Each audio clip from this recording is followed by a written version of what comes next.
नमस्कार मित्रों, हिंदी की कक्षा में आपका स्वागत है। आज हमारा टॉपिक है पद परिचय। ये भी हमारे 3 नंबर का हमारे कोर्स के अंतर्गत है। वर्णों को जोड़कर शब्द बनते हैं। इन्हीं सार्थक शब्दों को जब हम वाक्यों में प्रयुक्त करते हैं तो उन्हें क्या कह देते हैं? पद कह देते हैं। देखो, जो वर्ण होते हैं जैसे ए, आ, ई, ख, ग, तो वर्णों को जोड़ करके क्या बन जाते हैं? शब्द बन जाते हैं। जैसे कै पे आ की मात्रा लगा करके का और मैं, ये दोनों क्या है? वर्ण है। अब इन दोनों को जोड़ दिया तो एक शब्द बन गया काम। और इन शब्दों को जोड़ करके, है ना, इन्हीं सार्थक शब्दों को जोड़ करके हम वाक्यों में प्रस्तुत करते हैं, वे ही क्या कहलाते हैं? पद कहलाते हैं। वाक्यों में प्रयुक्त पदों का व्याकरणिक, अब देखो, जैसे मान लीजिए, मैं आपको और समझा देती हूँ थोड़ा सा। जैसे मान लो कै है, ठीक है, कै क्या है? एक व्यंजन है, ठीक है। अब इसके साथ में हमने जोड़ा आ, ठीक है। अब ये सब अलग अलग वर्ण है, ठीक है, और फिर हमने जोड़ दिया मैं, तो क्या बन गया? ये कै पे आ की मात्रा थी तो क्या ये क्या आधा होता है हमेशा, क्योंकि जब कोई स्वर मिलता है तो उसके अंतर्गत जब भी वो पूरा होता है तो क्या बन जाएगा? ये का, क्या बन गया? ये का और मैं। अब ये दोनों मिलकर के क्या बन गए? शब्द बन गए, ठीक है। अब शब्द बन गया। अब इन शब्दों को जोड़ करके, जैसे मान लो मैंने कह दिया कि राम काम पर जाता है। अब राम, राम में जो शब्द है वो क्या है? र है, वो क्या है? एक वर्ण है। आ की मात्रा भी एक वर्ण है और मैं भी एक वर्ण है। अब ये दोनों मिला तो राम बन गए, ऐसे ही काम बन गया, ठीक है। अब ये सब मिलकर के क्या बन जाते हैं? एक वाक्य बन जाते हैं। और इन वाक्यों को हम क्या कहते हैं? क्या कहते हैं? इन वाक्यों को हम पद कहते हैं, ठीक है। वाक्यों में प्रयुक्त पदों का व्याकरणिक परिचय देना ही पद परिचय कहलाता है। अब पद परिचय किसे कहते हैं?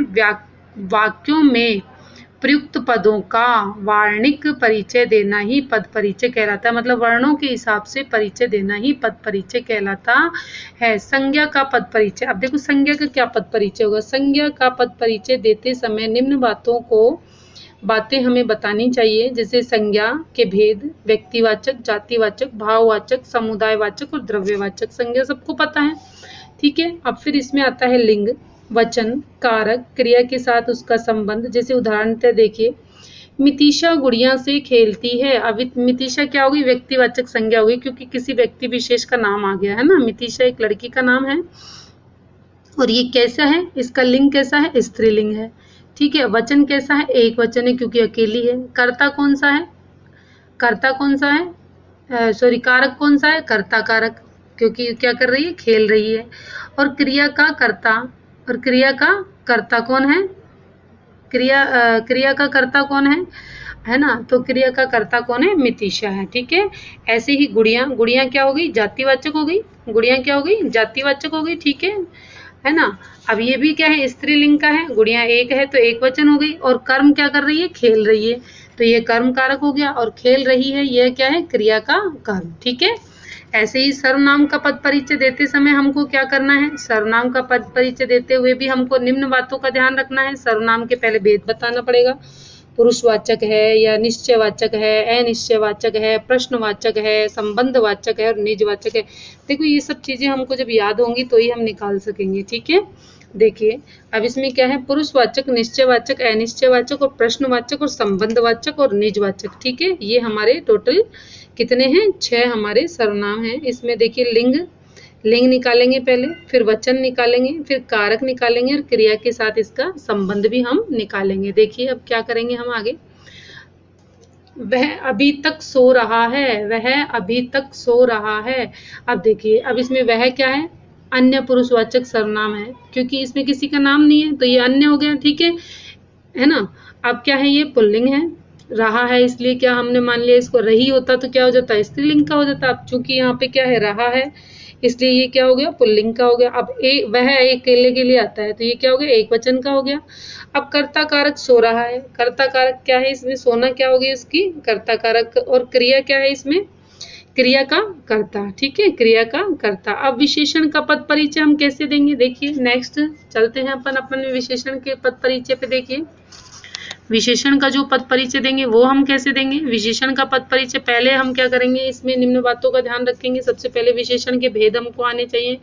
गुणवाचक, संज्ञावाचक, परिमाणवाचक और सर्वनामिक पद परिचय। इसमें देखिए क्या क्या होगा? लिंग, वचन, विशेषण उदाहरण, ये आम रसीले हैं, ये आम कैसे हैं, रसीले हैं।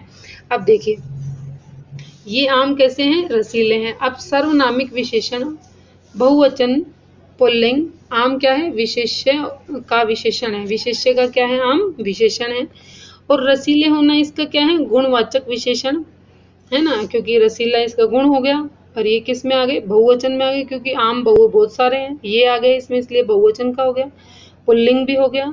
और आम इसका विशेष्य का विशेषण है। ठीक है, ऐसे ही क्रिया का पद परिचय हम कैसे देंगे, देखिए क्रिया का पद परिचय, क्रिया का पद परिचय देते हुए हमको निम्न बातों का ध्यान रखना है।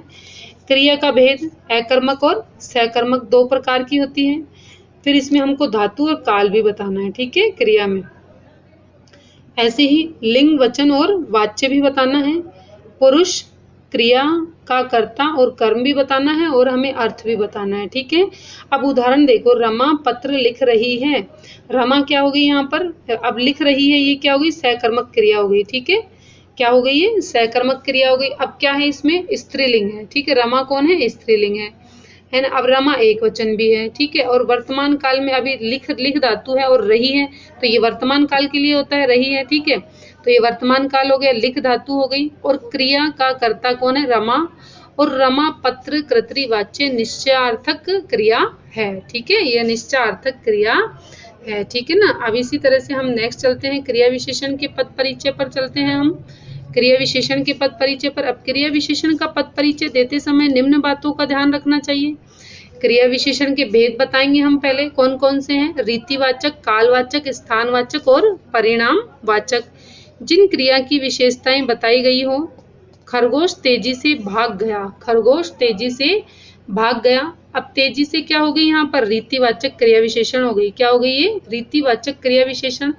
और भाग गया क्या है, क्रिया की विशेषता, भागना क्रिया की क्या है, विशेषता है। ऐसे ही संबंध बोधक का पद परिचय, संबंध बोधक का पद परिचय क्या होगा, इसमें मुख्य बातें ध्यान में रखी जानी चाहिए। जैसे भेद है, जिससे संबंध बताया जाए, जिससे संबंध बताया जाए। सड़क के बाईं ओर क्या है, पेड़ है, सड़क के बाईं ओर क्या है, पेड़ है।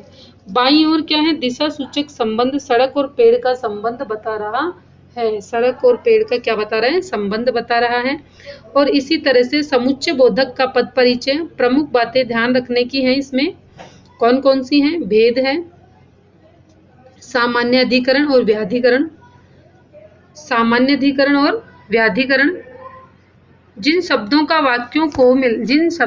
या वाक्यों को मिलाया जा रहा हो, जैसे शीतू और नीतू आज मुंबई से वापस आएंगी, शीतू और नीतू आज मुंबई से वापस आएंगी। समुच्चय बोधक मतलब एक से ज्यादा जिसमें होते हैं, ठीक है ना, है ना। तो क्या है ये, शीतू और नीतू आज मुंबई से आएंगी। और समानाधिकरण समुच्चय बोधक तथा संयोजक है, शीतू और मीतू को मिलाता है।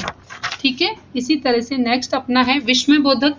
अब विस्मय बोधक में क्या होगा कि भाई किसी चीज को सोच करके हम आश्चर्य प्रकट कर ले, वही विस्मय हो गया।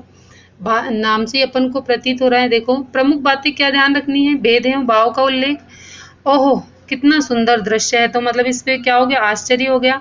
ओहो हर्ष सूचक तथा विस्मय बोधक है। एक शब्द के विभिन्न व्याकरणिक रूप हैं।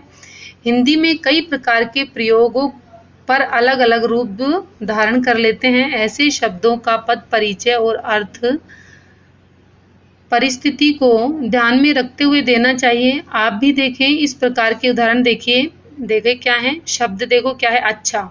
अब वाक्य में प्रयोग कैसे करेंगे, अच्छों को संगति करो, अच्छों को संगति करो, विराट अच्छा बालक है, वीरेन अच्छा गाता है, अच्छा तुम आ गए। तो इस तरह से अब इसका परिचय क्या हो गया, अब देखो अच्छों को संगति करो एक संज्ञा हो गई, ठीक है। अब विराट अच्छा बालक ये विशेषण हो गया, क्योंकि किसी की क्या बता रहा है, विशेषता बता रहा है। अब वीरेन अच्छा गाता है, ये क्रिया विशेषण होगी, भाई ये गाना तो क्रिया हो गई, और क्रिया क्या कर रही है, अच्छी गा रही, तो क्रिया विशेषण हो गया। अच्छा, ये विस्मय बोधक हो गया, ठीक है। अब इसी तरह से ठीक शब्द को देखो, उसकी हालत ठीक है, उसकी हालत ठीक है, तो अब इसमें क्या हो गया, ठीक होना विशेषण हो गया।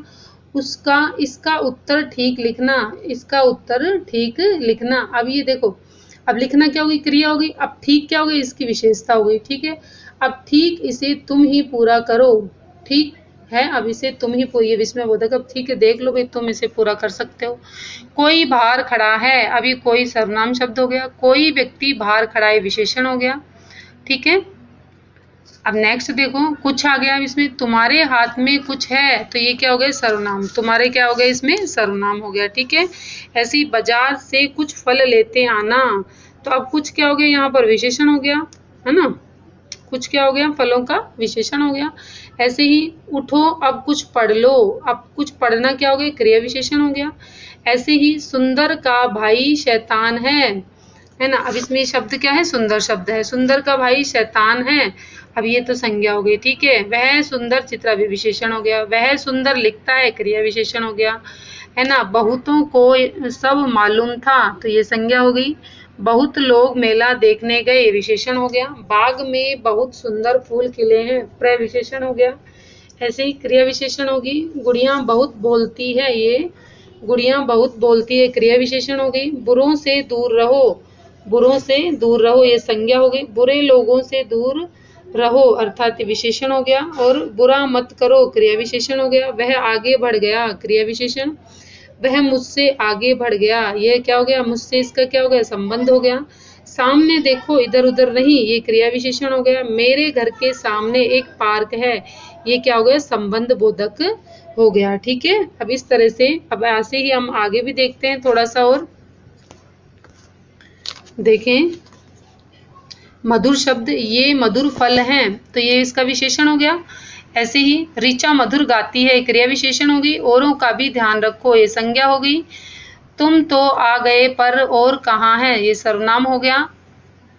और छात्र भी आ गए, ये क्या हो गया विशेषण हो गया। थोड़ा और पढ़ो क्रिया विशेषण हो गया। राधा और नीता घूमने गई समुच्चय बोधक दो गए इसमें। ऐसों से बात मत करो ये संज्ञा हो गई। ऐसे लोगों से बात मत करो विशेषण हो गई। ऐसा लिखो ये क्रिया विशेषण हो गई, ठीक है। तो इस तरह से हमारे जो पद परिचय हैं इस तरह से प्रश्न पूछे जाएंगे और हमें उनका आंसर देना होता है। अब देखिए एक बार आइए दोहराएं हम। वाक्य में आए शब्द का वार्णिक व्याकरणिक परिचय देना ही पद परिचय कहलाता है। पद परिचय देते समय संज्ञा सर्वनाम विशेषण क्रिया विशेषण तथा संबंध बोधक और समुच्चय बोधक विस्मय आदि का व्याकरणिक परिचय देना चाहिए। प्रयोग की विशिष्टता के कारण कुछ शब्दों का पद परिचय भिन्न होता है। अब देखो शब्दों और पदों में क्या अंतर होता है, ये तो अपन को पता ही है कि भाई दो वर्ण मिलकर के जो शब्द बनते हैं और शब्दों से क्या बनते हैं वाक्य, और वाक्यों को हम पद कहते हैं, ठीक है ना। तो इसी तरह से हमारा जो पद परिचय वाला टॉपिक था वह कंप्लीट हुआ। मित्रों यदि इससे रिलेटेड कोई जानकारी आपको मुझसे लेनी हो तो आप मुझे कमेंट के माध्यम से पूछ सकते हैं। आप मेरे चैनल को लाइक शेयर और सब्सक्राइब करें, अपने मित्रों के साथ बांटें। जय हिंद, जय भारत, नमस्कार।